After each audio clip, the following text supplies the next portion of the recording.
Well, hi, everybody. Thanks for joining us. Kim Winter, talking with our Women in Leadership series. And I'm joined again by a woman that pretty much coordinates the executive officer for the refrigerated warehouse and transport industry in Australia. A very important role, a very important organisation, to which, unlike a lot of industry organisations around the world, maybe companies belong to them, maybe they don't. Pretty much in Australia, everybody who's anybody belongs to the RWTA. And I might say they have the best functions and the best conferences ever. And we'll talk a little bit about when the next one might be. But before we go any further, a special guest, again, Executive Officer for the RWTA, all the way from Brisbane today, I think, is Marianne Kintzel. Hey, Marianne, how are you doing? I'm very well, and yourself, Kim? And I'm right, you are, where you're on the Sunshine Coast or the Surfers Paradise? Where are you?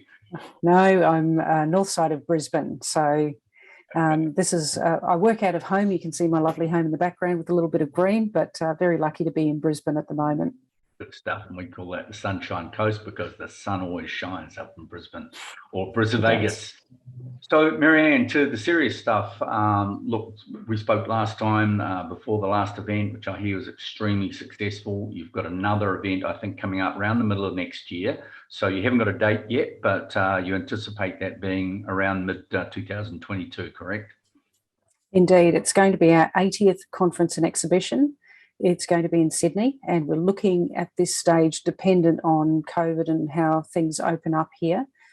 Let's just go with middle of 2022, but it's going to be a big one. So awesome. My other thought is if we can leave a little bit longer and we can get overseas visitors like yourself back over, because we've had people from South Africa, Dubai, America, US, from all over the world, New Zealand, of course, and we want to invite and have everyone join us again.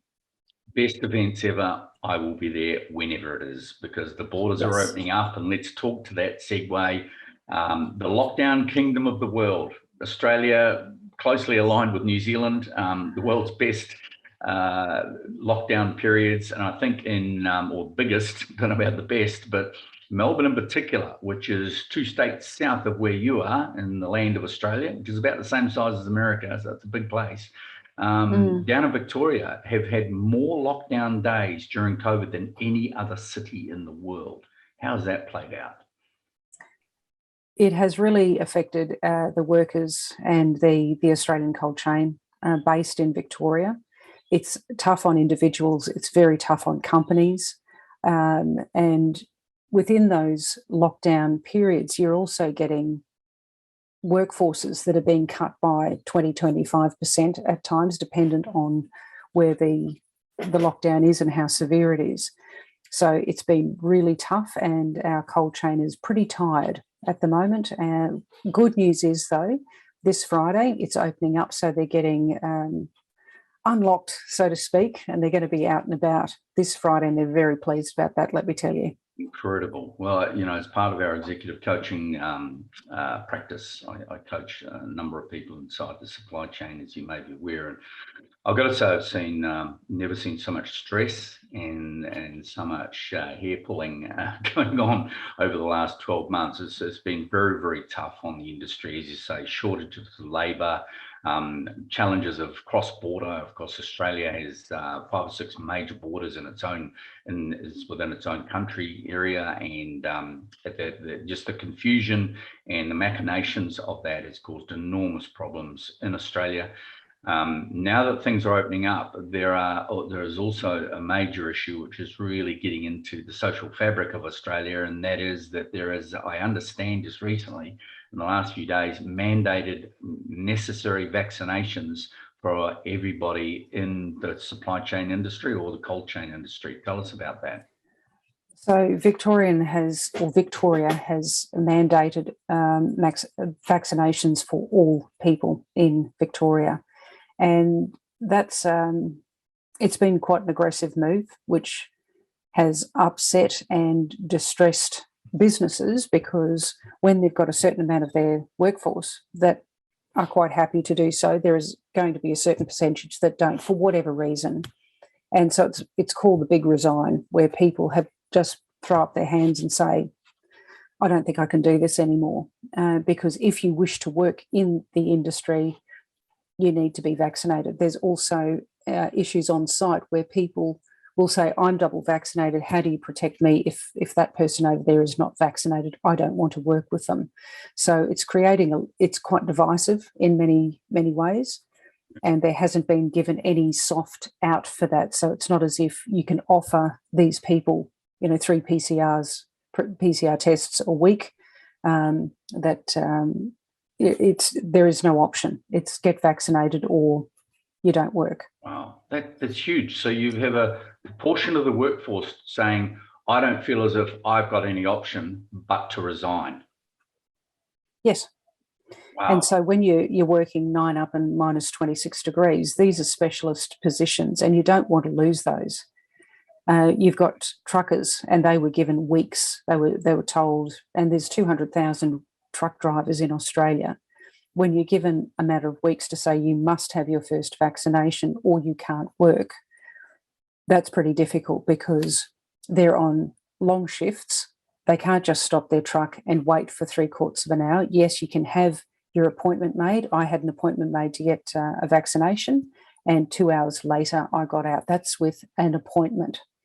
Truck drivers can't do that during the day. And quite often they don't want to do it in their spare time because their spare time is absolutely precious. So there's a lot of tweaking that went on and a lot of trying to move around. Where do you get them? Pharmacies, your GP, are there pop-ups? We still haven't been offered on-site vaccinations. I've been pestering government departments to have that opened up for over 10 weeks now, and that still hasn't happened. So there was a shortage of within Australia of vaccinations at one stage too, and the AstraZeneca was not looked upon favourably. So those that we did have were not being used, and the Pfizer and now Moderna are going to be the vaccinations of choice. So you take the combination of all of those factors, shortage of vaccines. We know New Zealand and Australia were slow to get into the vaccine game. So they were very quick to lock down, but suffered huge consequences, which I think is yet to play out with royal commissions as decision-making by politicians, etc. About how slow they were really, to be honest, about getting vaccinations into the country and then deployed. The deployment rollouts were also slow from the supply chain perspective. So tough lessons there yet to roll through. You take those issues of the perennial shortage of talent in supply chain, take the cross-border lockdown, the inconsistencies between states, New South Wales, Queensland and Victoria and South Australia and West Australia and Tasmania, and then you take the strong social security system, which has been quite generous from a global perspective of paying people several hundreds of dollars per week as compensation for not being able to go to work. And you have this proportion of people saying, I either don't want to work or I'm going to resign, and I can afford to do so to a certain extent. Yeah, I think less so that they can afford to do so, but it's I'm just too tired. I don't know if I can cope with this any longer, which is in itself a distressing, and it's been part of that antagonising where people feel almost bullied into doing it. So coercion is not consent.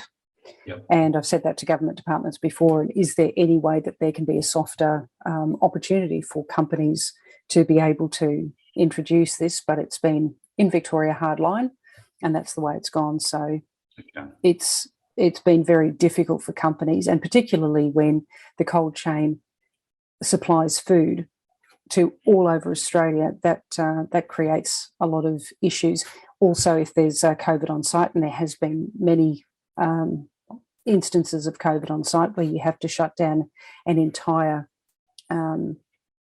group of up to 50 people and then put them into lockdown for another fortnight. Isolation, isolate them for a fortnight. They're on full pay, and then you've got to get the rest of your existing workforce to cover that. So there's also been queries of, if I've got my workforce fully vaccinated and there are people coming on my site, but I can't ask them. Yeah. How do I know I Yeah. can't ask them? I think the narrative is playing out right across many industries, right across the world, and it's an excellent, an interesting, and tough love sort of case study to be dealing with. And I certainly, as I said, to my coaching people that I coach and the executives that I coach have never been so stressed and challenged over the last 12 months or 18 months or so. So look, hey, we know you guys do a fantastic job at the Refrigerated Warehouse and Transport Association in Australia.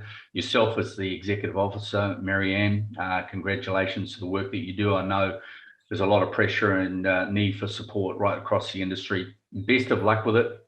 Keep up the good work, and keep the food cold and keep it circulating, and let's fight our way through this together as an industry, and come out the other side much stronger for it. Marianne, thanks so much for your time. Thank you for the interview. Thank you for giving me the time.